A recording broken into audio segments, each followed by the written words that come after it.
vacation. 100%. Yeah. Good to go. All right, folks, it is 5:01. I'm going to call this meeting to order, and we'll start with a prayer. Okay. I thought we had Mr. Neal. He never sees you. I thought he was already here. You saw it? Father God, we just thank you for this time and opportunity to come together as community members for this fire department, Lord. Father, we ask your Holy Spirit to be present here with us tonight as we discuss matters concerning. Father, we pray that your presence be here, Lord, that we do everything in a Christ-like manner, Father God, for his name we pray. Amen. Amen. I pledge Allegiance to the flag of the United States of America and to the republic for which it stands, one nation, under God, indivisible, with liberty and justice for all. All right, so we'll start by reading the rules of conduct. As always, public comment shall be limited to a maximum of 3 minutes per person, and it must be specific to the subject being discussed or something that's specific to the agenda. We'll do a roll call. Mr. Ricks, Present. Mr. Cazenave, Mr. Baptiste, Here. Mr. Ricks. Rick's I do have Ricks for it. Mr. Jackson Here. and myself. And we have like to recognize that we have Chief Geisler, Chief May, Mr. Risa, a couple of folks from PMI, Mark Kowinski and Chad Danenhire. Parts on Fire is not tonight, going to be with us tonight, have nothing to report. And we have several members of the audience. Thank you folks for showing up. Okay. And just for you guys to know, this is televised, I guess. What is it? Social Stream. Stream. Live stream. Okay, so before we get rolling, we're going to do some agenda amendments, and by rule, to amend the agenda, we have to have 100% concurrence, whether to add or delete anything. And so, under new business, items 6 and 7, what we would like to do is combine those two agenda items together. One references the other. One has to do with credit card for the assistant chief, and the other has to do with spending authority. And then speaking with Assistant Chief May, item number 9 under new business, I believe you would like to table that till a later date. Is that correct? Okay. So on the amendments, I'd like to see you get a motion to accept the changes. I make a motion to accept the change. Do we have a I'll second? second that. We have a second. Any discussion on it? All in favor of the amendment agendas, say amendments, say aye. Aye. Any opposed?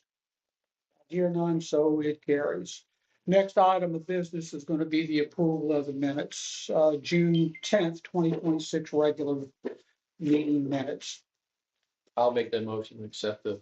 Do we have a second? Second. Do we have any discussion concerning the minutes? I hear none. All in favor of adopting the minutes of June 10th, 2026, say aye. Any opposed? I hear none. The motion carries. Employee recognition, Chief, it's all to you. Yes, sir. Appreciate it. Real quick, we have some years of service. Elijah Jacks, 2 years. Really? Time flies. Time flies when we're having fun. Part-time Garrison Toops, a paramedic. Sean Marquette, Toops, 7 years, part-time. Sean Marquette, 3 years, part-time. Drew Russo, 2 years, part-time. Michaela Lindgren, 2 years, part-time. Cece, I will butcher her first name. Cece Marshall, 2 years, part-time paramedic. Isaac Jones, 2 years, part-time paramedic, and Stephen Baddock, Batuk, 1 year. Baddock. I'm butchering names today. Some new hires. What's his first name? I'm gonna butcher that too. Oh, Julian. Julian Farges, part-time. Reginald Howard, part-time, and Micah Doyle, paramedic, part-time. And that is our employee recognition. All right, thank you, Chief. Do anything anybody like to say about the recognition that Chief had? Nope, we'll move on then. Treasurer's report, Mr. Raymond. Okay, on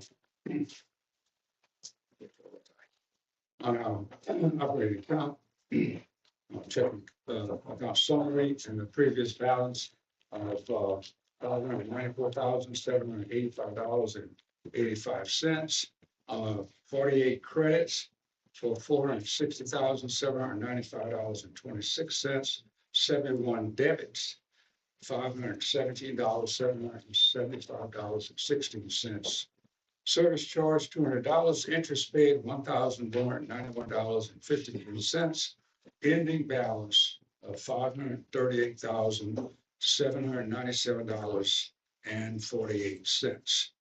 We have an average balance of $532,906.46 with interest paid of $11,541.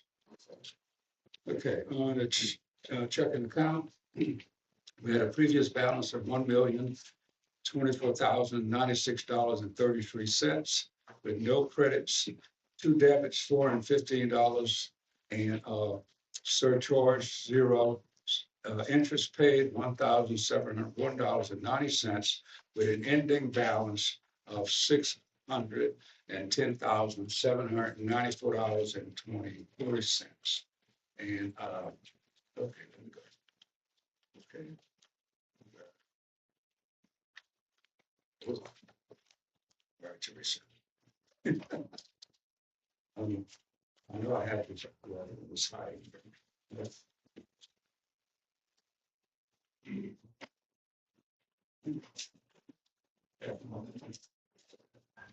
Okay, there it is. Thank you.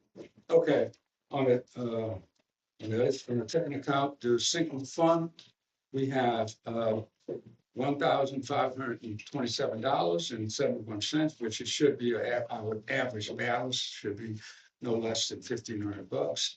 We have the 0 credit, 0 debits, and we have a service charge of 0. And we have an interest paid of $3.42, and we have an ending balance of $1,531.13. On the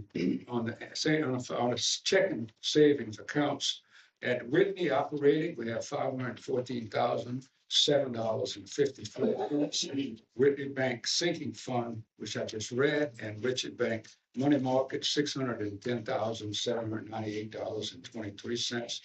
Whitney Bank bond, we have $5,259.24, and the deposit and the treasury bill was $2,550,700.68, with a checking and saving account of $3,682,296.82. And that concludes my treasury report. Okay, thank you, Mr. Raymond. So we'd like to get a motion to approve the treasurer's report. I'll make that motion. And do we have a second? Second. Any discussion concerning the treasurer's report? I hear none, so let's vote. All in favor of accepting the treasurer's report, say aye. Aye. Any opposed? I hear none, so the treasurer's report has been approved. Chief, back to you. Chief report. Yes, sir. Our call volume, 140 total call volume for the month of June. Of those, 118 were med responses. Currently, year to date, 993 calls. Last month, we were able to handle 99.51% of the time we had both med units up, and we handled 100% of our EMS calls. 0 mutual aid received, 9 mutual aids given, 2 to Fire District 1 for medical, 3 to Fire District 4 for medicals, and 4 to Fire District number 7 for medicals. Just a reminder, we do have a temporary agreement with those 2 districts. District 7 has the bridge construction. District 4, their station right here is going, is under reconstruction. So we're covering some of their area, additional area as well. How much of that do you think, how many more calls do you think that added to this month's total? Not a lot, huh? Seven. Seven. Seven? Okay. Yeah, so not a lot. It's not a huge deal. District Four's areas, it's a couple of streets off of North Pont, a couple areas off North Pontchartrain that we're covering. So it's not a huge deal, not a huge burden. Certainly, it's a service they would provide for us if we needed it. So that's what we do. Additional reports as far as the chief's report's concerned.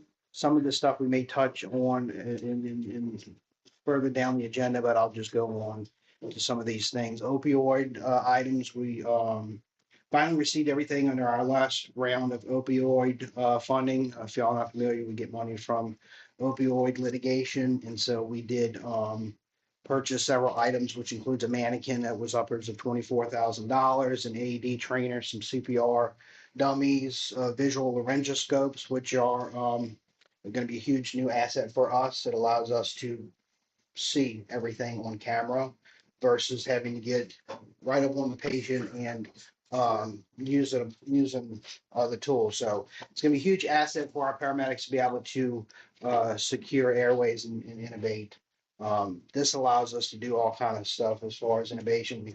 Certainly, we can record the innovations when we do that for the patients, and then we can do things like patients that are seated in vehicles if there's major trauma and stuff like that. It's really going to be a huge asset for our paramedics. So that was part of that grant as well. Speaking of opioid grants, I have received approval through the parish to make our next round of purchases, which is a new LifePak monitor, which is upwards of 70-something thousand dollars. The monitors that we have are going out of style. They're becoming more costly as far as maintenance because of parts and labor. So I think it makes sense to be able to take advantage of the grant and fund some of those high dollar pieces of equipment that we depend on.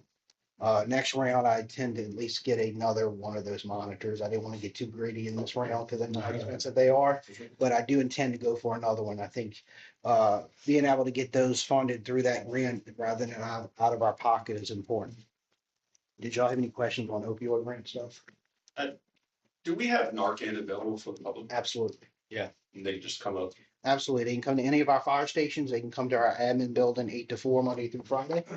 They can give us a call at our admin 985-882-5977, and we will certainly make that available to all the citizens. Do we still offer the test strip? We have those. I don't know where they're located, but we do have those in the med locker. There, So, yeah, in the captain's office next door. So we do have No those. test kit.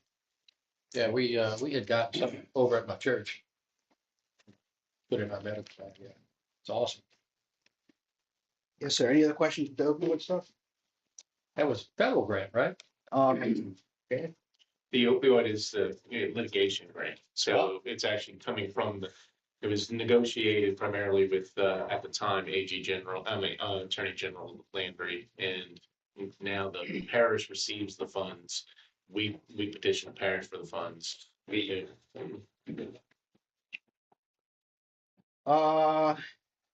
Apparatus stuff, I think we have that. I'm gonna save that strategic planning.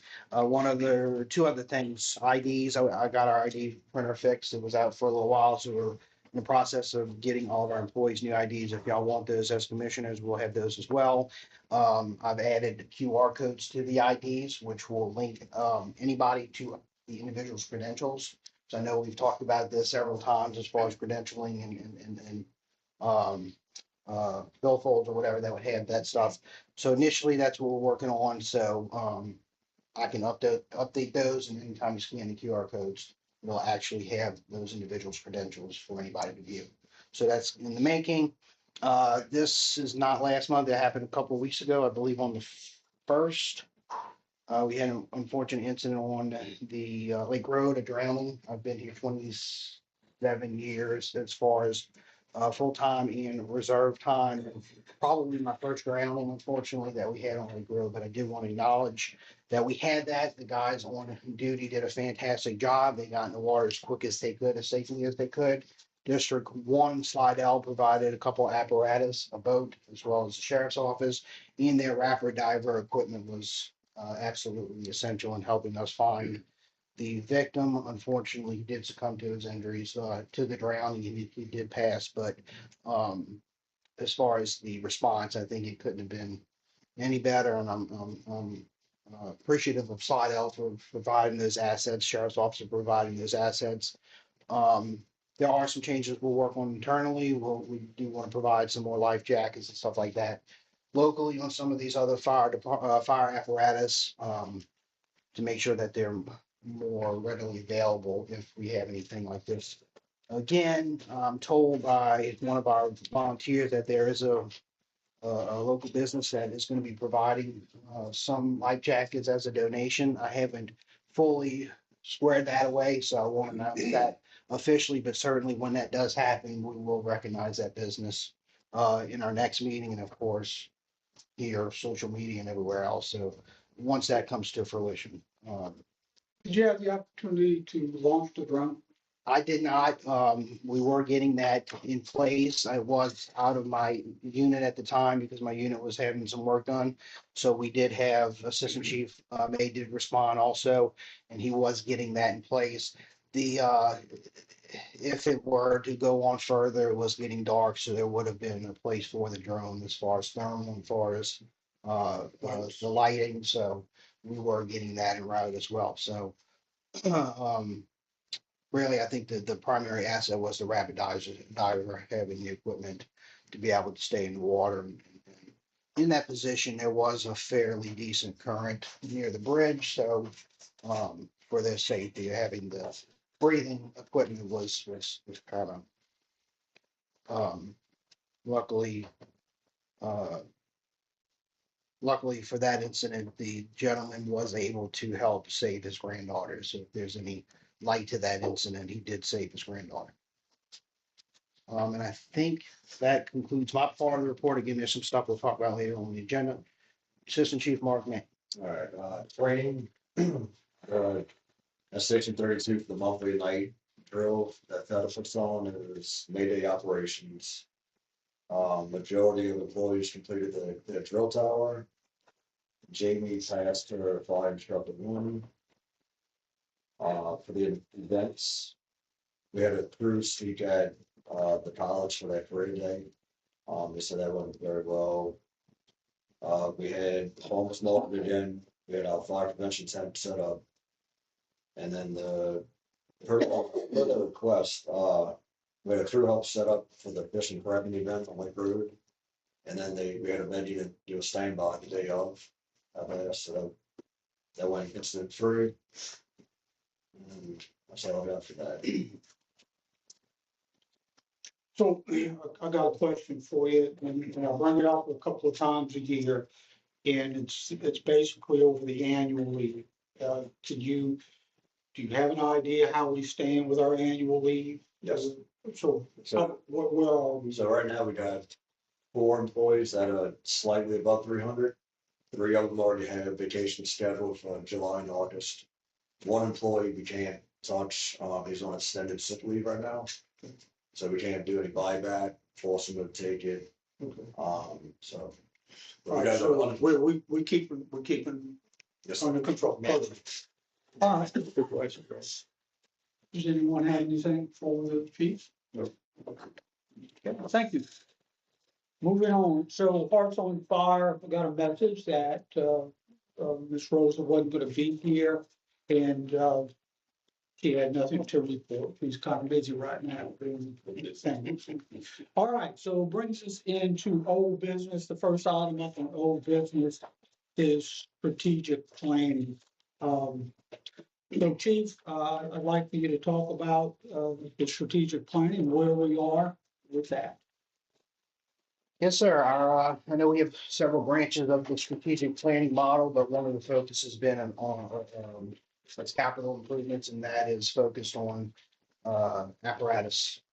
So last year we went to our citizens. We asked for a 20-year bond so that we can make so we can afford to make a purchase of some new apparatus because we're desperately in need for new apparatus.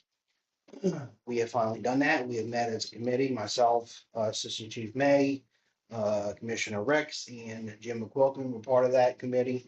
And we met with the gentleman at US Fire Pump. We toured the facility. We had no issues at all as far as I'm concerned with the manufacturing of those apparatus. Certainly, the 6-month turnaround was a positive, and shortly after that, we decided to move forward with the purchase of 2 apparatus. The one apparatus is going to be a 3,000-gallon combination pumper tanker, which will be housed at Station 31. That apparatus will go to 32.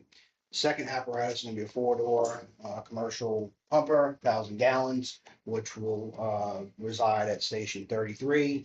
It'll also act as a rescue. It'll have rescue equipment on it as well due to its location by the interstate.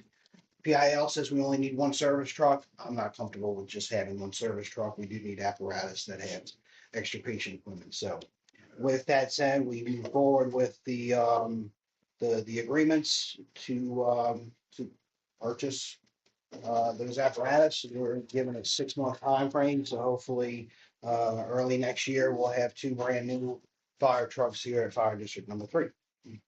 Any figures, was there any figures given, cost? I did have those. Now that's not set in stone because there are some changes that we'll make. Changes, yeah. We're gonna make some additional, It's gonna be within our budget, right? well, within our budget. I think we're gonna have about 110, 120 after that to spare to do some modifications to Station 32.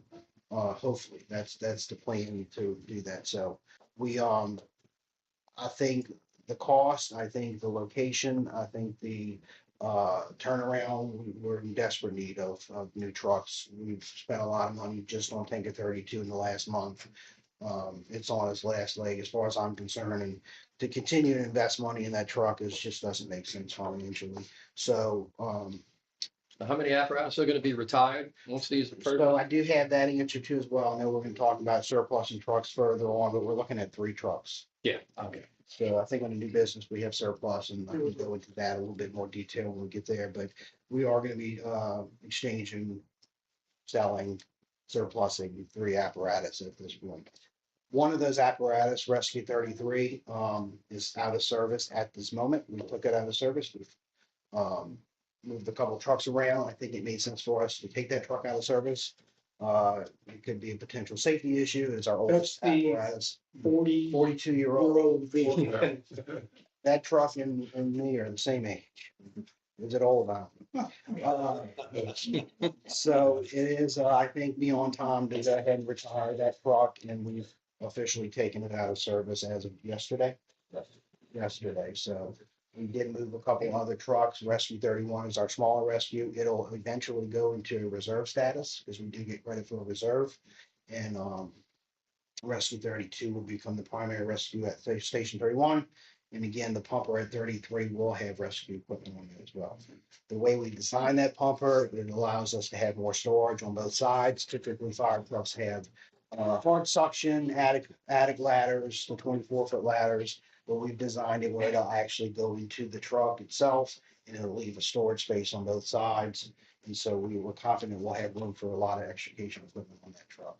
I wanted to get some kind of drawings of those. The engineers did not have those available for me at this point. So as soon as I get those, y'all will have Great. copies of that for y'all to see. But again, pumper's gonna be a 4-door, which is good for future expansion, and the tanker is gonna have 3,000 gallons of water, which I think is very important due to our lack of hydrants. And When you get some decent looking images of what these trucks would you mind doing social media? Oh, absolutely. Yeah. I wanted to do that. We're excited about it, but I wanted to have people like pictures and also be able to have the pictures that go with them. So as soon as I get those in my email, That'd be great. certainly we'll turn around and do that. Yeah. That's all, Good. that's all, we're able to do all of that, so certainly because we were able to get that money, that millage renewed from our citizens last year. So we're gonna make things happen based off of that. good deal. Okay. I got a question, Chief. And so- So this is an incredible investment for the future of the community. I'm curious, what is the life expectancy of these trucks? Can we count on how many years of? You're at 40. 40. I think it's 10 to 15 is what NFPA recommends. I think we're looking at 20, 30 years on these Yeah. trucks. Fantastic, good. Yeah. That's all I have on strategic. Questions about the trucks? Yeah, that's all I have on strategic planning. What Sorry. color are they gonna be? Red. Oh, that's- Red. That's a good question. That's a positive question. This is, how long has it been since you've had a new apparatus purchased in the district? Med units, it's been 10 years, 7 years. Well, those are refurbs. Yeah. So, but a brand new apparatus, how many years since you purchased it? It was 2011. Yeah. All right. Take it 31, it's 2011. I remember when we took ownership of that truck. 15 years. Jeez, so that's a huge statement. Massive. Yeah, we're excited about it. Certainly, I appreciate everybody who's been involved. I think Yeah. after that, after that truck, Willie was the first. I probably did. Everything else was used. So people know where their money coming from. Oh, yeah, we got the lights and bells and whistles and balloons and everything else. Yeah. All right. Thank you, Chief, for that. Yes, sir. It's Thank you wonderful all. news. Thank y'all. Do we have any other reports concerning strategic planning? We have been so focused on that. No. I don't, everybody still in tune with what those strategies are, right? Because I got these nice little cards here available if anybody would like to keep tabs. Okay, all right, so that clears up strategic planning, great news. Under old business, item number 2, there's a resolution 2026-17. We don't need to take any action on that. That was a approval from the June 10th meeting. And it basically was specifically the approval of the fire chief's evaluation is what that was. And so just reading into record, resolution 2026-017, specific to the approval of the chief's evaluation has been signed and in file. Brings us to new business. First up, so we've got resolution 2026-025. This record keeping resolution, which just needs to be signed into the record under old business. Okay, gotcha. So resolution 2026-023, no action is required on this one either. It's specifically around, it was an individual that applied for Debt forgiveness. debt relief. They filled out the application and we voted it down for lack of information. So for the record, 2026-023 is the resolution specific to that. Thank you for catching that. All right, now we'll go into new business. Resolution 2026-025. Resolution to approve the Civil Service Board Education appointee. It goes on to read that the Board of Commissioners wishes to reappoint Samantha Osborne as the educational nominee for the Civil Service Board for District 3 effective August 1st, 2026. It runs through July 31st of 2029. I will need a motion to accept resolution 2026-25. I make a motion to accept resolution 2026-25. Do I have a second? We do have a second? Yes. Okay. Any discussion specific to this resolution? I hear none, so let us vote. All in favor of resolution 2026-25 specific to the Civil Service Board Education appointee, Miss Samantha Osborne, say aye. Aye. Any opposed? I hear none. Congratulations. Next is item number 2, which is resolution 2026-24. Resolution to approve the Civil Service Board Board of Commissioners appointee. The Board of Commissioners wishes to appoint Mr. Timothy J. Morrow as the board nominee to the Civil Service Board for District Number 3, effective July 8th, today, 2026, and his term will run through July 31st of 2028.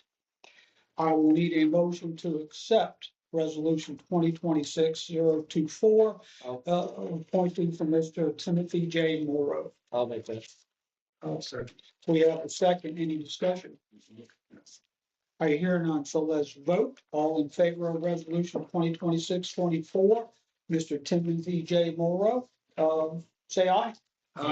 Any opposed? I hear none. Thank you very much. Now, if both of you will come forward, or we have, pose this thing to a judge with the fine, we'll swear you in. Not that close. Okay, Judge. I'll let you guys Do you want pictures? read along with me. We're not gonna be dragging this. Do we need pictures? on the internet. So, Do we want pictures? let's get Thank that you. first. Let me get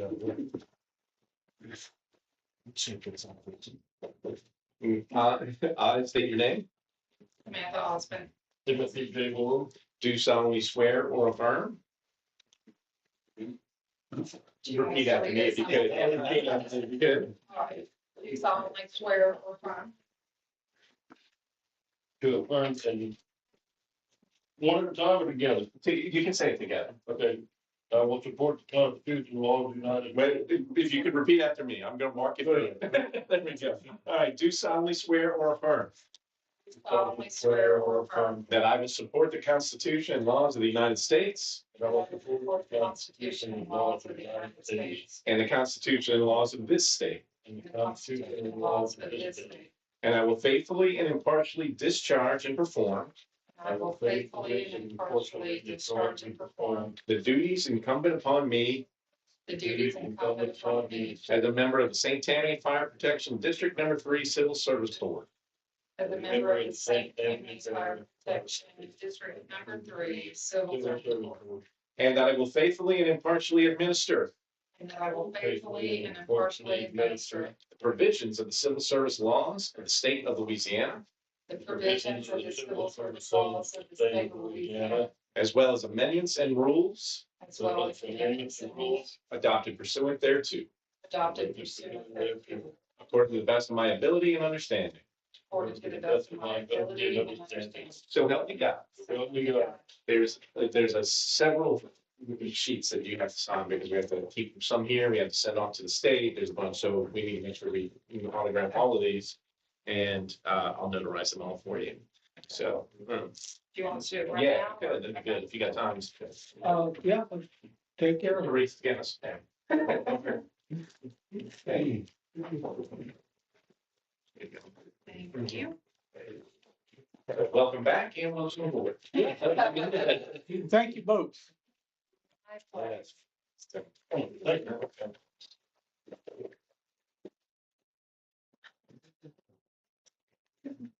you. Do you want us to date it and all that? If you could, that'd be great. It's day of July.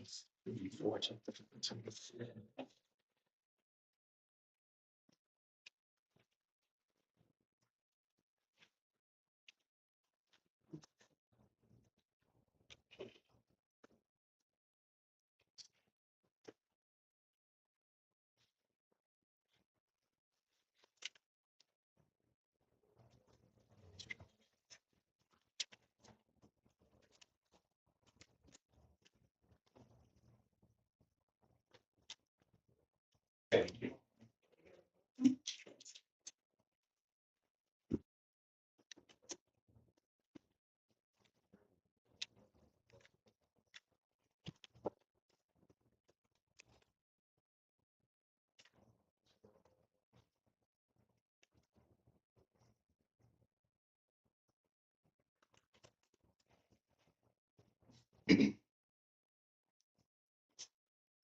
Oh, word about that. Signature. I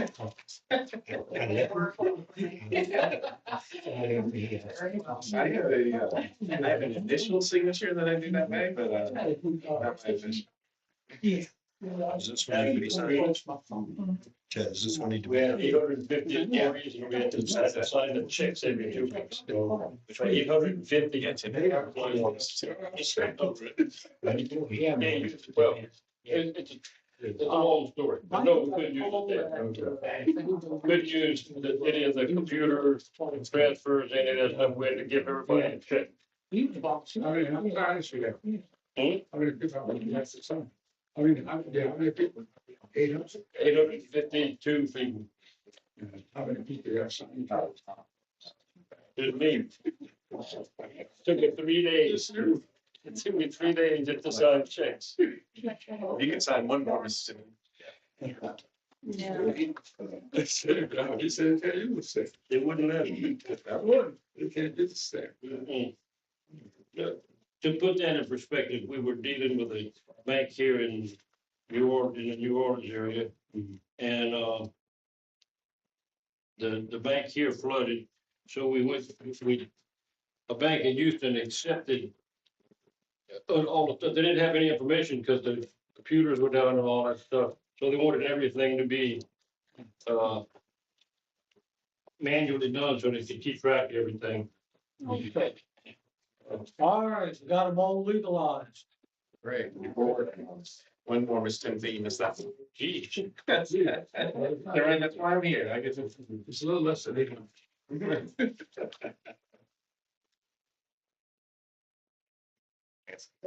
Yeah. Yes. Thank you all. Thank you. Thank you for your service. Thank you. All right. All Good right. to hear you, Mr. Timothy. Thank you, folks. All right. Thank you, Tim. All right. Appreciate it.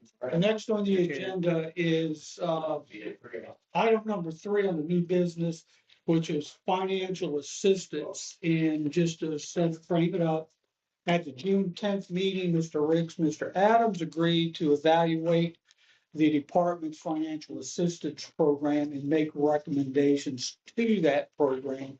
And I understand, Mr. Riggs, you're going to present your Yeah, findings.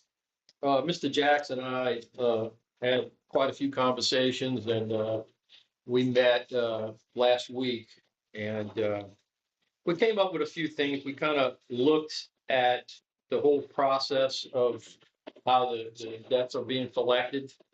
And we have a couple of recommendations,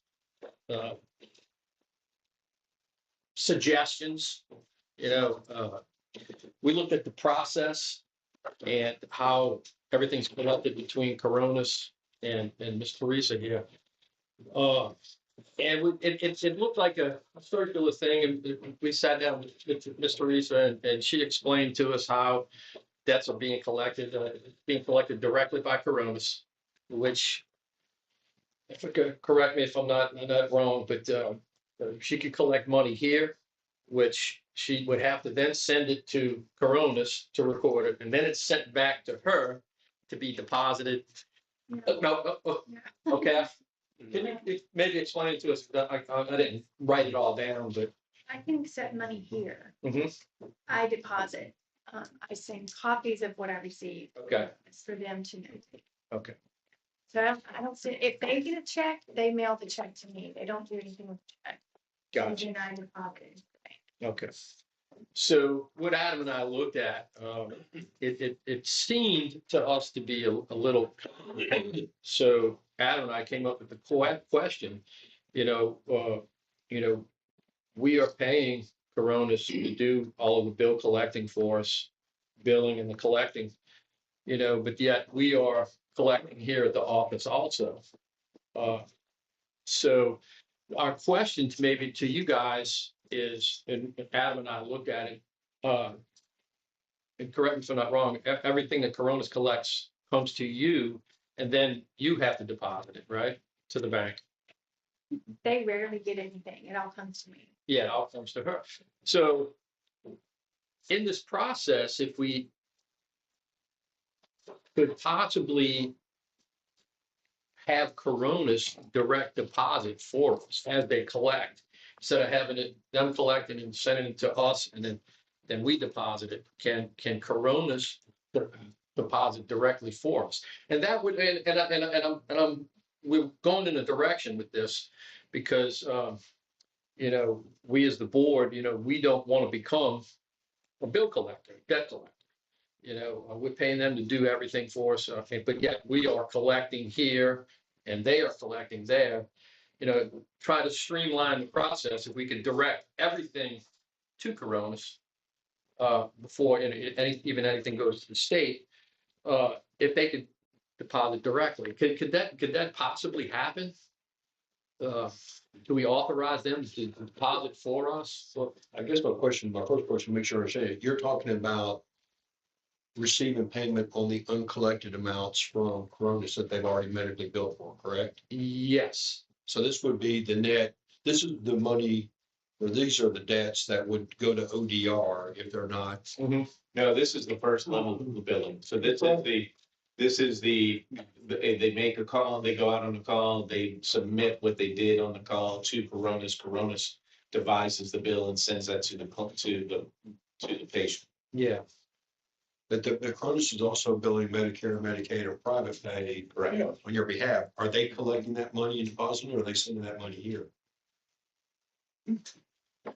I think they collect, but it's mostly our ACH collections. They don't have any access to bank. Yeah. So if I receive an insurance or a private pay, I put it in the bank. And So, then- so I guess my first question is, so you're the primary collector of for all services rendered, regardless if it's government or private pay or individual pay? If it's a check, yes. Okay.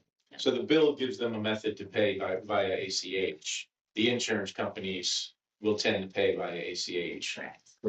Right. But you're still reporting the deposits. So I think what we'd have to do is, one, we need to verify, do we have a good cash handling protocol inside the district first? Because you are receiving the funds here. And I do believe we have a policy in place for that. But I think that would just be a conversation directly with Cronus to see, can they divert the address for payment from the district to them? Yes, that would be the ultimate thing, So what would we gain by doing it? Well, okay. This is going in directions. Adam and I have discussed it, and I've discussed some with Danny about it. We want the board itself, we want to get out of the debt forgiveness financial assistance right now.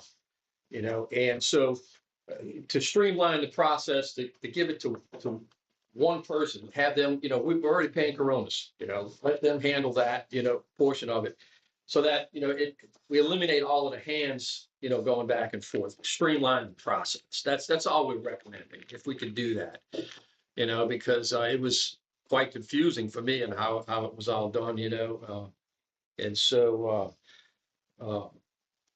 that's the direction that we're going in, us, the department itself, get out of the debt collection So part. can I, so let me just. So I'm Adam, you hearing, can jump I'm in there hearing a anytime couple, you I'm hearing a feel couple of so, things. I'm hearing a couple of if I'm not things. being correct in what we discussed. Yeah, I'm hearing a couple of things, and I'm hearing, something about, streamlining the process. Mhm. And then I'm hearing get out of the debt collection. Yeah, that, Can we separate these two? And, because the driver, from my understanding of last month, was we were gonna make a recommendation to evaluate the financial assistance program. Right. So can we take that one and handle that?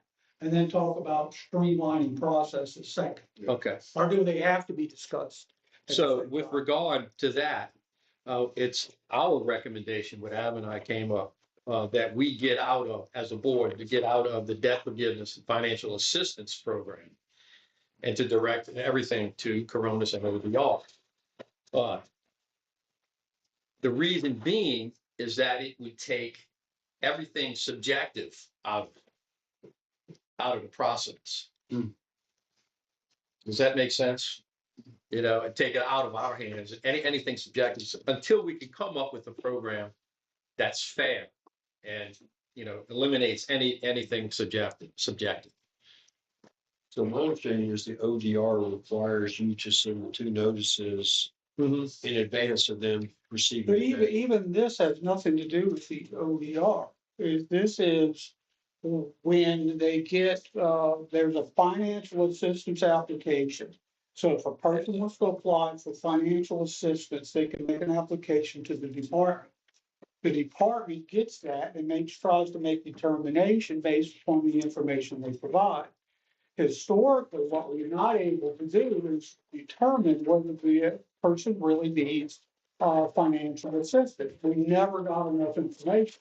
So everyone that come across and came in front of us always was denied because we never had enough information.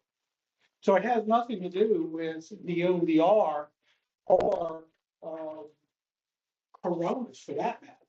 It So- had- yeah, Let me take a stab at this, I'm gonna try. So if you look at the letter and you look at the third paragraph down, we'd like to remove that portion of the letter. So essentially what that means is we are not going to be considering any further financial assistance as it relates to debts that are owed to the district. Rather, everything will go through ODR. Am I clear? Does that make sense? Yeah. Okay. Yeah. So that's essentially the recommendation as it relates to precisely the financial assistance. excluding the letter, the recommendation is that we get out of the financial assistance. 100%. Yes. Okay, That is the recommendation. okay, so can we pause there? Mhm. And have a motion Yes. submitted by someone to say, we no longer want to be in the debt or the financial assistance. Financial assistance, yes, business. So could I get that motion? And I would suggest even more specifically, not get out of that business, because you're not in that business. Correct. You want to remove any previous resolutions that created the process So, for residents to apply for financial assistance. so, yeah, it cleans up the words, but the intention is we're out of the financial assistance business. Yes. So can I have a motion for Can that? I just add something real fast? Absolutely. Do we want to include still the forgiveness for the purposes of a debtor is deceased? Since it's seized. Yes. We can. It's not. It doesn't have to be part of that. This is financial assistance. Correct. I just wanted to be clear. That'll be something separate. for- No, we've already agreed that Okay, so we're not gonna pursue the deceased. Yeah, understood. Okay. But this resolution would not change that, so it's a good point. And so what we will do is work on a So new. before we get off into this letter, Okay, all right. so, just a point of order, I need to get a motion to be, A motion to the extent any previous resolution has granted the financial assistance program, you are removing the financial assistance program currently established by the district. okay. Do we have a second to that? Not second. We have a second. Any further discussion specific to the no longer doing financial assistance? No. I hear none. So let's vote now. All in favor of, sorry, Motion. huh? We made a motion. The motion came from Mr. Jacks. Sure. It was cleaned up by Chad. We have the motion was made, and we have a second by Mr. Raymond. Got it. We have no further discussion. All in favor of doing away with the financial assistance program, say aye. Aye. Any opposed? I hear none. So the motion carries. We'll no longer do financial assistance. Now let's take another bite. Well, I'll say for the record, that'll be record keeping resolution 28. 28. Okay. Okay. All right, so now let's take another bite. What's the next up? Okay, so circling back to the part that involves Ms. Teresa.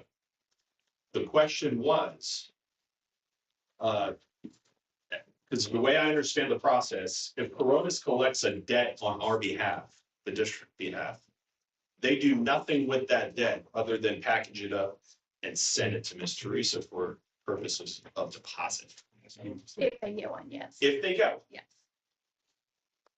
To streamline that, I guess is, if we're gonna use that word, is there a a method in place that Coronas could, instead of having to send those payments to the district, deposit it into the district's bank account on our behalf.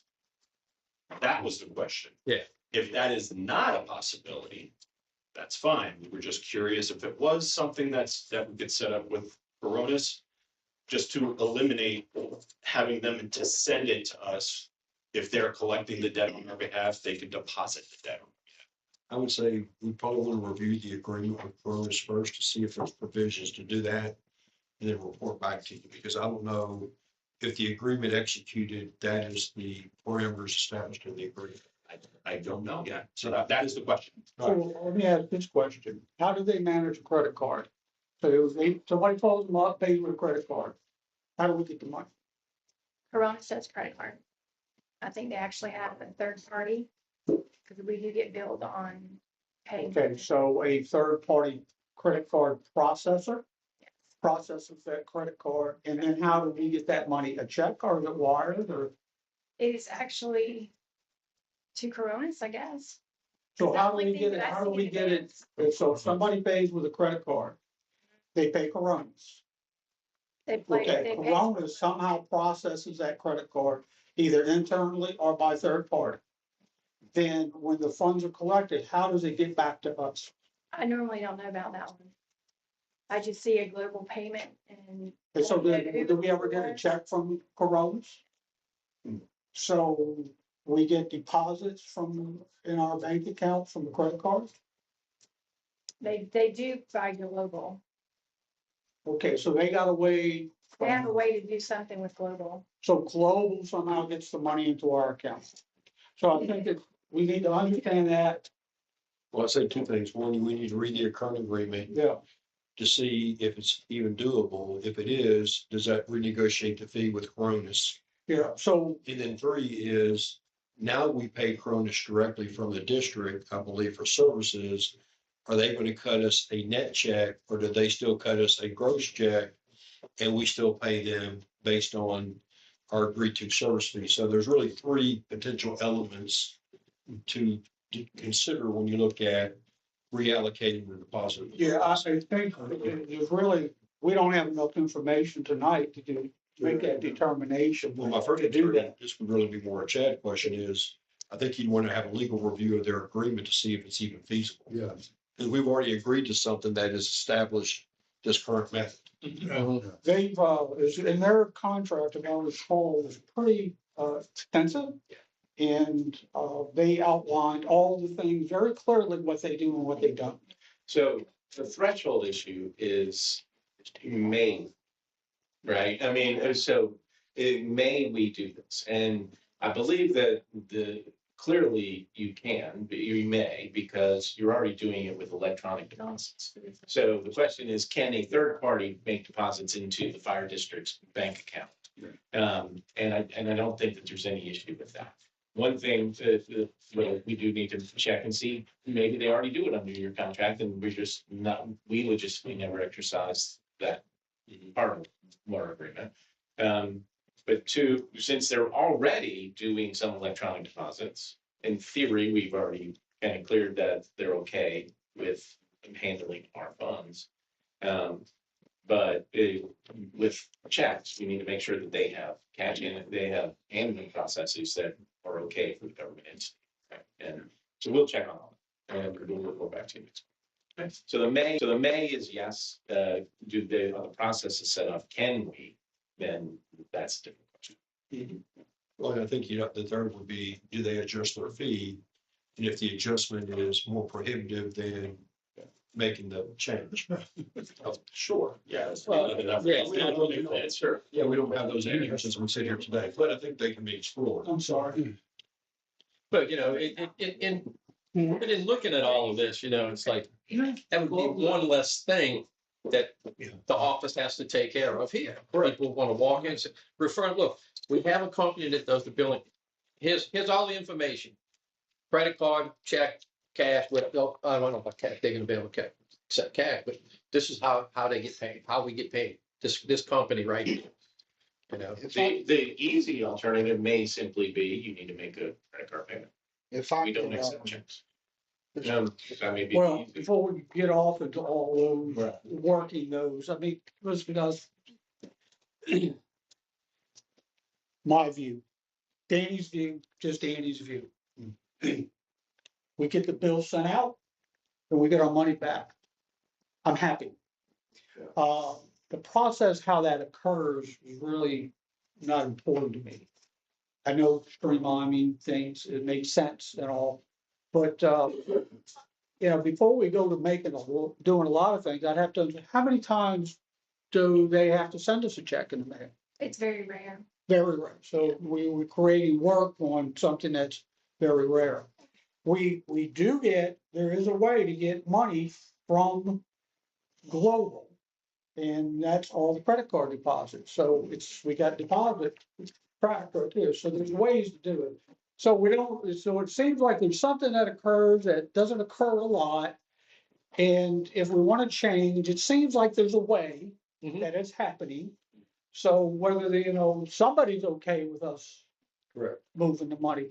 So I think it might be a little bit more research that we can do. I will pull the contract and get it to you. And I think one standing, and this doesn't need to be a vote from you guys, 'cause since you changed the policy, before any more letters go out, you do have to remove paragraph 3. Yeah. I think that's a third one.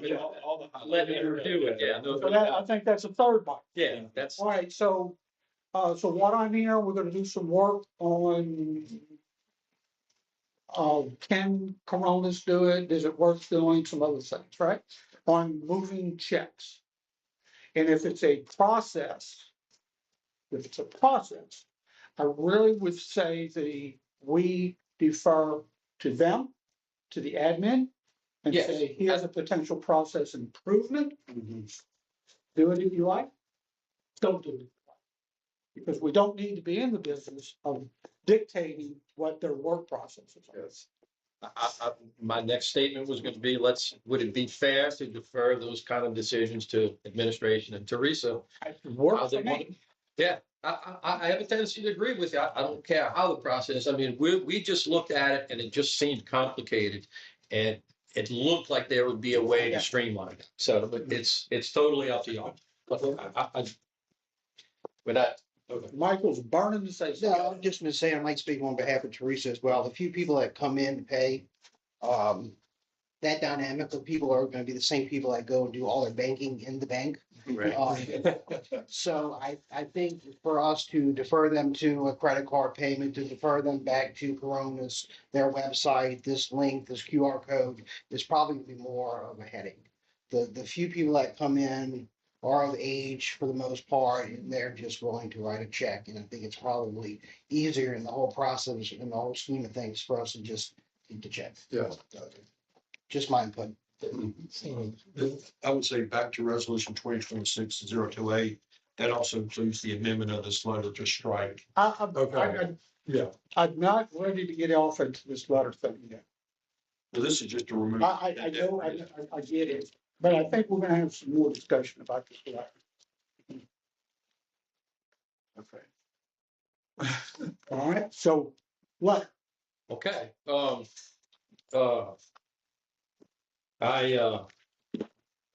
we're gonna strike this out, okay. Well, basically, we haven't got to the point of approving a final draft of everything yet to replace this paragraph. But let me pull something up real quick. And I wrote the other day. I believe I sent it to Adam. Yeah. Wait, no, I emailed, my bad. Pardon me just a minute, let me pull it up.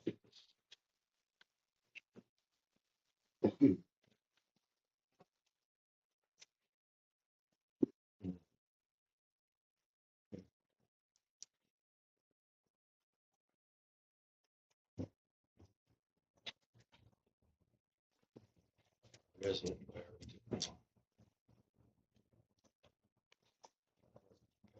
That is. Okay. So basically, what the new letter would say in place of this, in the second paragraph, we're pretty much going to be eliminating that third paragraph. And this is just, look, this is just draft that Adam and I talked back and forth, okay? The second paragraph would say, if this debt has not been paid, payments can be arranged with our billing company, Coronis. Payments can be made by check, money order, debt, credit card. Failure to contact and arrange payments will result in your debt being turned over to the Louisiana State Department of Debt Recovery. Plain and simple, you know? Then they would handle it from there. Danny, I haven't reviewed the notices that ODR sends out. I've actually taken, I don't have one. Yeah, We know that would You be know, a we're question. still in the preliminary stages of getting this So- finalized, but all it's right, gonna be so- streamlined and Let's straightforward. let's do the letters. All right, so the Office of Debt Collection, ODR, has a vetted letter that they've established and recommends that everyone that in the program utilizes. It's been cleared by the state. That's their letter, that's what they recommend that we use. Now, what we did when we first started this, when Justin started this, we took that very letter and we followed the instructions by the state. And we developed this letter.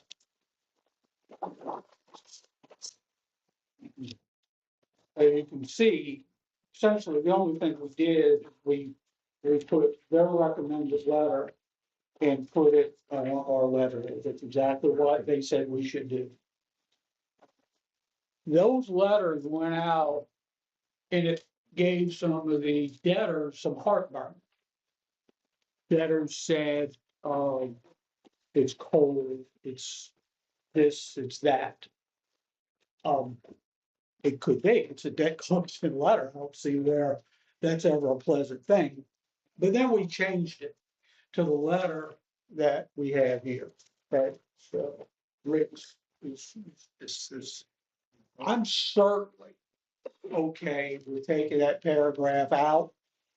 Just get rid of this application for debt forgiveness, get rid of it. But to be honest with you folks, I really think we just need to default back to what the state recommends. That's the letter that they give you in their booklet when you enroll in this program. Okay. So, well, what I'm getting at is we're talking about approving and drafting letters. We've got one. I don't think we need to draft anything. Okay. I think we just go with the program. Yeah. Yeah. I mean, the only thing you may want to add as a thought is, which is a soft close, we value your support. Thank you for helping us continue to provide essential. I mean, that's just one softening phrase at the very end, but I agree with you. You have a state approved letter that has already stood the test of time and most likely Right. supports. If you And want legalities. if you want a softening statement at the end, that's really Not gonna approval. At the end of the day, Yes. you incurred a debt, you owe a debt, and we provided the services. This letter's good. So I don't know that I don't think we need a resolution. This is a No. work process. Correct. Yeah. Yeah. You've already approved a letter. You're just revising the letter. That doesn't require a resolution format. So we got a letter. And the reason I'm kind of going with this is I've got more debt collection that's got to go out and I'm holding it back for this meeting. So to, draft and make edits and stuff, I don't want to sit and wait for the time to go by. Michael, you got anything you wanna throw in here or No, I'm this confident. whole discussion? I mean. Yeah, I've been in and out part of this process with Steele was starting to work on it and figuring out the Excel stuff. I would defer to what the state recommends. I think that would keep us out of any kind of problem in the future if we would just base it off of their recommendation. I mean, they will have been, the debtors will have been given many opportunities to arrange payments, you know? I mean, we can doll it up, make it sound a little nicer, but other than that, again, just a debt collection. It's never fun. No. So, It's not. I'd rather somebody be straightforward with me than try to Yeah. blow smoke, you know? And so there's one more piece to it, actually a couple more pieces. We have a process, I think we take partial payments now. There have been some partial. So somebody comes, you know, they owe some money and they come in and give, here's $20. That puts us in the debt collection business. Do we want to continue to take partial payments that are ODR level stuff? So we send out these letters, right? We got to send out a 60-day letter and a 30-day. When they get the 60-day letter, right, they come with you and here's $20. It's already moved away from Coronas. And they come now we gotta monitor these people. Yes. We gotta crack their $20. We gotta make sure that they come in on a regular basis to give us $20. So I believe we need to be, We're in the collection business. yeah, I think we need to stop that. If they want to pay partial payments, they can make those arrangements with Coronas, Oh. or they can make that with the Office of Debt Recovery. Yes. Any discussion on that? Well, I think it's gonna be more, less personal if we let Coronas do it. Yeah. Because we know these people and, so I don't think that we can get. Taking partial payments, being subjective. Yeah. Is there a purgatory for these accounts in that when they're created, we submit them to Coronas? Is there a point in which Coronas does not manage the account and 180 the days. district does? 180 days are turned back over to us. So Cronus is done in 180 days. Yeah, So is there a period in which the individual cannot pay either Coronas or ODR because it's not at ODR and it's not at Coronas? That's the Yeah. window. they can. They could, at 60 days, if you come in and pay in full. Yeah, that's in the letter. To the left, Yes. pay in full.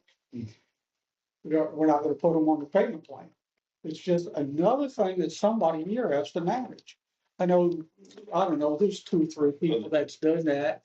And I couldn't tell you when the last time somebody came in and made another payment. Well, the reason I ask is the answer, if somebody comes in with $30 and they owe 100, the answer cannot be you have to either make a payment plan with Coronas or ODR because that's not a real option for them. No, the answer is to pay in full. Right. So the answer is I can't accept your Yeah. $30. However, if they want to make payment, you could tell them, when you get the final notification from the ODR, contact the ODR. They'll put you on a payment plan. And I don't know, I will have to research this, but I know as sort of commonplace, what seems to be sort of put out there as general knowledge is, and as long as you make partial payments to your medical bills, they cannot put you in collections. Now, whether that is true or not, I do not know. But I don't know why that wouldn't equate to what you have done here. But we do not have to accept partial payments. Okay. If you're comfortable, I don't know that answer. for you. No, we got a debt collection company. Yeah. Coronas. Pay your bill. Your bill, you didn't pay your bill for 180 days. Okay. Then you come to me and say, well, it's $10. No, you either go contact Coronas, or when the state calls you, you make your negotiations with the state. We don't accept partial payments. You actually, We don't have an accounting department. you have 2 debt collection companies. You have Cronus primary and ODR secondary. And so, Technically speaking, the debt collection doesn't occur until ODR. Like debt collection is a special term in the law, so Okay. it doesn't occur until. ODR. Yeah, until ODR. So we don't take partial payments. You're talking about bill collection. Yeah, when bill you go collection. for moments, right? And, is that, in the letter, Corona's letter, Oh, that we should add that on that letter that we don't collect? This letter, This level. Well, no. On the letter that Corona said, I don't know what Coronas has, Mr. Walsh. Is that? I've never seen a Coronas bill. Okay. So that should be, we should know that, don't we?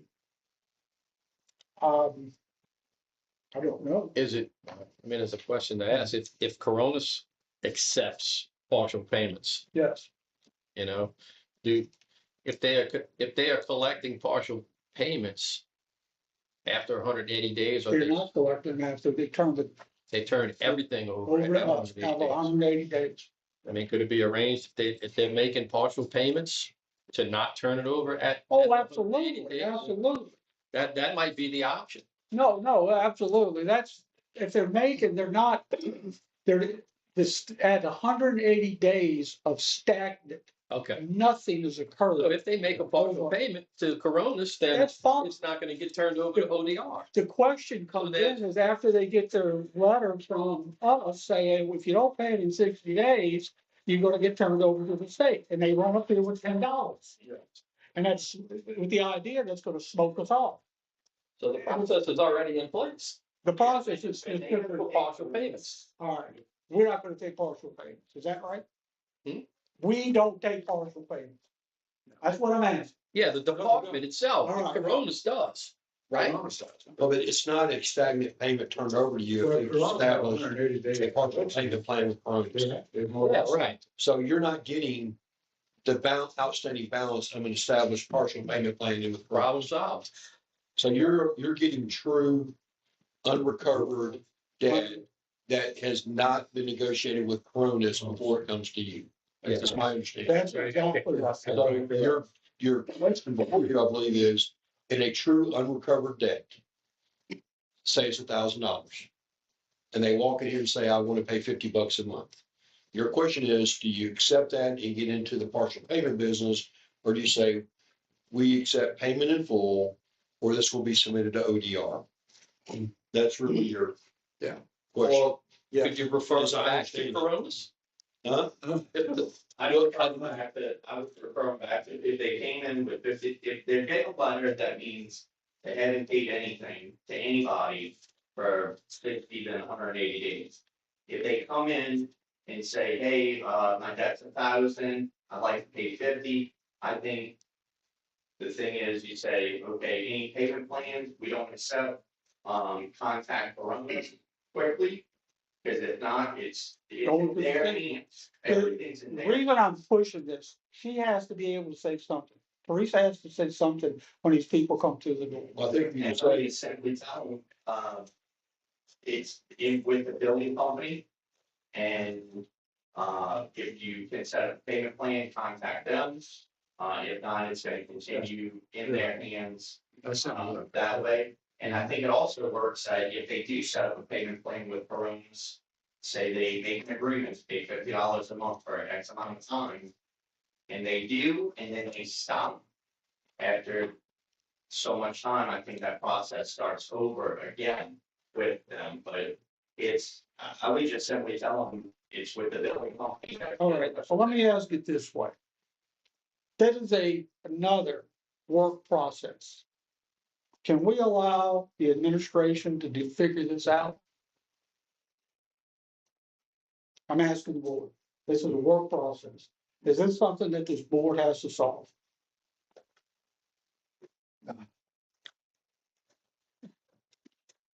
It's, If, what I'm hearing is nothing, which says, I want to defer this to the administration and let the administration figure out this process. yeah, like. See, you've been dying to say something. No, that sounds good. But I did have clarification on something real quick. As far as Coronas, they do not handle the client's cash. That's against their policy.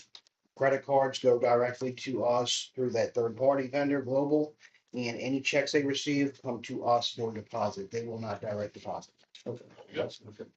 That's squared away. Sounds good. Okay. All right, and so we have to take no action other than what we've already done, and we're out of the debt collection business. Yes. All right, one more. I've got an envelope full of people who have already submitted for financial assistance. They did. So now, what are we gonna do with it? Do we tell them that they're denied for lack of information? Or we tell them we changed our policy, we no longer do this? Yes. What are we gonna do? Oh, these are people that's already, we sent letters, right? Yeah, we've got letters that are out there. But if somebody owes $1,000, they come here and say, I have $1,000, we don't take. I assume. Well, absolutely. Yes, okay. We're just not, they owe $1,000, we come in with $10, we're not taking $10. We're not taking 10. That's right. Yeah. My question now is, what are we gonna do with these? I can defer this to the committee. Yeah. What do you want to do with it? Let us know next meeting. Okay, Well, ooh. Okay. Mr. Steele has something to say. in those letters, they have a very specific list of things that the board or the department requires for that deadline. Yes. If those people meet that, I think the question is, are you, if they meet exactly what the board has asked? A individual can't do that. The board, this is a board decision. Yes, You know, so if the board wants to say, if it doesn't meet, if they don't have it all filled out, we're not gonna accept it. I just need to tell these people something, folks. Is there an obligation after we sent these letters? Is there an obligation by the district to offer assistance? Yes or no? Are we obligated to offer assistance to these? I have to defer that to my attorney. To offer the assistance, I don't think there's an obligation. I do think you probably have an obligation to at least consider it under the parameters that you had when you sent the letter out, right? I mean, you told them you have a program. You canceled that program today. Okay, You know, so let's go through those, see if the. What I would recommend is exactly what Chad said, is somebody audit the ones. Mhm. If you have a list that have not met the full criteria to even be reviewed for debt forgiveness, you identify Joe Smith, Jane Smith, all the way down. Mhm. Have submitted a letter, they have not submitted the appropriate requirements to be considered for debt forgiveness, that they would be denied, and then you send them a new letter with a new policy. Yeah. Okay. Easy. Okay. Yes. Those that do meet all the criteria, I think you have to take on a one-by-one case at this table at the I next don't know meeting. that anybody has met the criteria. There's, I can do this. Let's do this. As far as these applications for assistance goes, let's have an opportunity for us to look at them at a later date, give it fair, to be fair. If there's any of them in here that meet the criteria, then we can do whatever it is we want to do with them. But folks, there are about 200 letters that are out there that we've told them it has that assistance. And it's not going to be just these. We have the potential of 200 of them flying around out there. And so now we've changed our policy. And all I'm asking is, what are we going to do when I keep getting these things? Well, my advice would be to consider the policy change today to be prospective. Meaning with any future letters that you send out. Yeah, that's a good. So these would still fall under the letter. So I'm gonna turn these over to you. Unfortunately, you're. But the reality is you've stopped it going forward. Yeah. The 200 out there have 60 days to make any response. Yeah. And your true response based on the letters today is probably under 5%. Not even that. So if you're looking at a 2% response on 200 letters, you're talking 4 people. Yes. Definitely. There's 60 days would expire prior to being turned over to ODR. So I think it's a thimbleful that you'll have to audit for those that are under the old policy versus the new policy. Manageable. All right. Are we done with funding? We are done. That's okay. Thank you.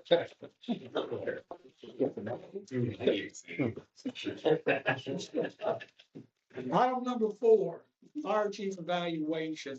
That ended up on the agenda, and I think the only message here is that they have to be turned back in by 8/7. August 7th. August 7th. Yep. And it is just for a first half of 2026 review, which has been identified at the footnote. And so we need no action, it's just notification. And everybody has gotten it in their email, Mr. Teresa has sent it via email. All right, item, I'll show it to you. Wait one second. Yeah, good. I'm just gonna show that to Mr. Leo. Okay. You know, okay? Yeah. All right. For those who are interested, we're moving on to item 5. email out like the chief's Yeah, evaluation. And you gotta get in by August 7th. If you 2026, resolution Pull it up. 2026 This is the evaluation dash question. You can 026. evaluate it. And at the very end, Yeah, well, So we, please take that off. offline. okay, I'll show it to you. I'll just do it for him. okay. All right, so we're back at item 5. 2026-026, Board of Resolution, approving the authorization to maintain a parcel of land. The board finds it in the best interest of the district, its employees, citizens, and taxpayers to implement the program and procedure to authorize the district to maintain a parcel of land directly in front of the administration building, triangle of land bordered by Highway 190, Main Street in 8th Street, for District 3. And so it's my understanding that on occasion, there's a private grass company, I guess that's, nursing home comes by and cuts it. I've talked to Impostado, which is our councilman, he says that the parish is supposed to cut it. Both of them, I've seen them both out there on occasion, but there are many occasions where the grass gets rather deep. We've made an investment, we've got these, plants that we planted out there, and we've lost them because of the weeds grew up over them. It's, while it doesn't occur all the time, there are these times where it looks like hell, right? And if you look at, when you look at this department, at this building, it looks right past that piece of grass, right? And so what you see there, you see here, right? So it gives kind of like an unprofessional look to our facility. We've got people that come through this community, they go down Lake Road to go fishing, and they drive right past our facility, and it looks like a shambles. You got people that go down Main Street to go to church, right? These people that travel around. Yeah. And all I'm just suggesting is that what we do is have the ability, when the grass needs to be cut, put it on our list, and the guys can go out and cut the grass to make it look presentable. Yes. I'm not looking to invest money, I'm just wanting to make sure that the property has a good reflection on us. That's all we're looking to do. Yeah. Okay. Gotta get grass cut. Grass growing pretty fast.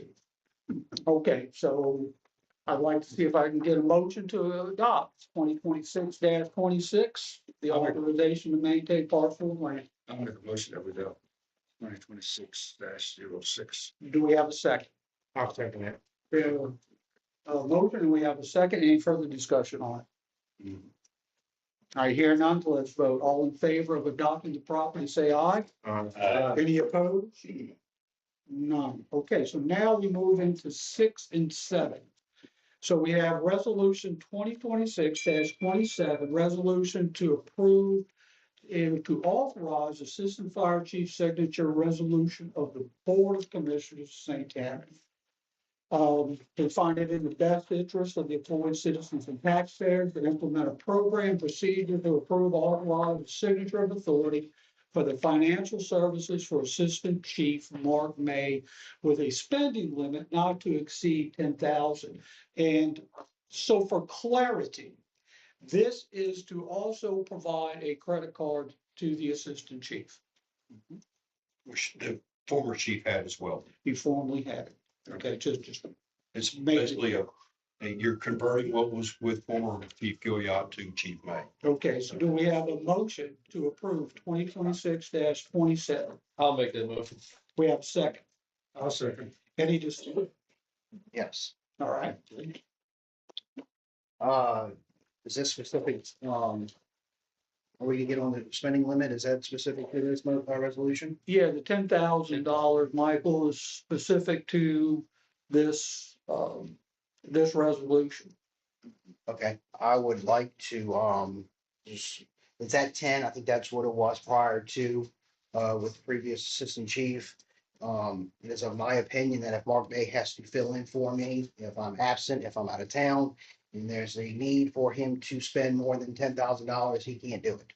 And there is that potential with, maintenance costs and whatever else. There is potential, so I would recommend or request respectfully that his spending limit be increased and be at the same as mine. I think mine's 20. Obviously, anything over 10, I do come to y'all as the board to get approval if it's not an emergency. But I would recommend that he has the same spending limit on his credit card. My thought, Michael, is it makes perfectly good sense to do that, because if he's standing in your position and you're unable to fulfill your duty here for whatever reason it is, he needs to be able to fulfill your duty to 100%. So if your spending authority is 20, it should be 20 as well, in my little brain. Yeah, I think so. Going on. Okay, that sounds feasible. So we can amend this resolution to read, instead of spending limit of 10,000, we'll amend it to read 20,000. Good. Good? Okay. Anything else, Chief? I'm sorry. Any other discussion? Was it? Adam? No. No? Good idea. All right. So we have a motion, we have a second, we amended it to 20,000. All in favor of adopting resolution 2026-27, say aye. Any opposed? Motion carries. Congratulations. Surplus vehicles. Michael? Yes, sir. Surplus vehicles. We talked earlier about the purchase of 2 new vehicles, and we have 3 vehicles that we would like to surplus. Now, those will not be truly sold until we get the new vehicles. Obviously, we don't want to replace those, but I do want to move forward with the surplus process because we have a company, Brindley Mountain, that works with works closely with US Fire, and they recommended them to assist us in selling those apparatus. There's about an 8 to 9 month process as far as advertising, and that's their average before they finally get a buyer. So if we advertise it now, 2 of the trucks would be based off an early 2027 available date. Rescue 33 is available right this very minute. They have already done the work as far as giving us an estimate on what we should sell those 3 apparatus for based off of other trucks that they have posted and sold. So we have those numbers already. So I would like for us to surplus Rescue 33 and a Reserve Engine 35 and missing one, Tanker 32. Those are the 3 trucks that are the oldest, that give us the most concern as far as maintenance costs. So I would like to have the opportunity to surplus those and put those up for sale at some point. I don't have an issue with that. Okay, so we'll need a motion to go ahead and surplus the vehicles, and for the record, just we would get what Michael, I don't remember which apparatus it was, but we'll list those. So you want to do all 3, you want to surplus them for values determined by this company. And then all we would need would be the full VIN number, the mileage, and the make and model for each. And with that motion, I would like to have approval to sign it, to agree with their contract It's available here if y'all would like to review it. Of course, I can send it to y'all as well. I mean, they just take 10% off the top of each sale because it's under $200,000 for the, Chad, do you want to review the contract? oh, yeah. But if that can be part, if that can be part of. That's a question for Hey, you. we're getting our money's worth tonight, Bob. Yeah, I know. You do that on your. Yeah, I got a quick question. Yeah, Are we gonna be expected to make repairs to these prior to the sale? No, it should be There's no warranty. yeah, and they're all in perfectly fine condition at this point. Tanker 32 just had some work on the pump, so all three trucks are in perfectly fine condition as far as working order and for them to go and service at another fire department. Yeah. Perfect.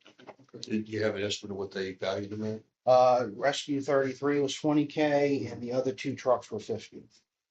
Each? Yes, Okay. so.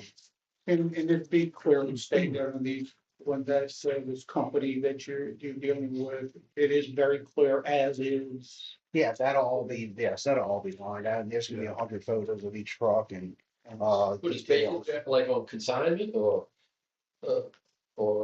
Because we're only using one company, they just take the 10% of the sale, okay, for doing all the advertising. They do a hard copy and they also do online. it's nationwide? It is, yes, yeah, Oh, that's good. yeah. They do all the legwork, so I've just been let them do all.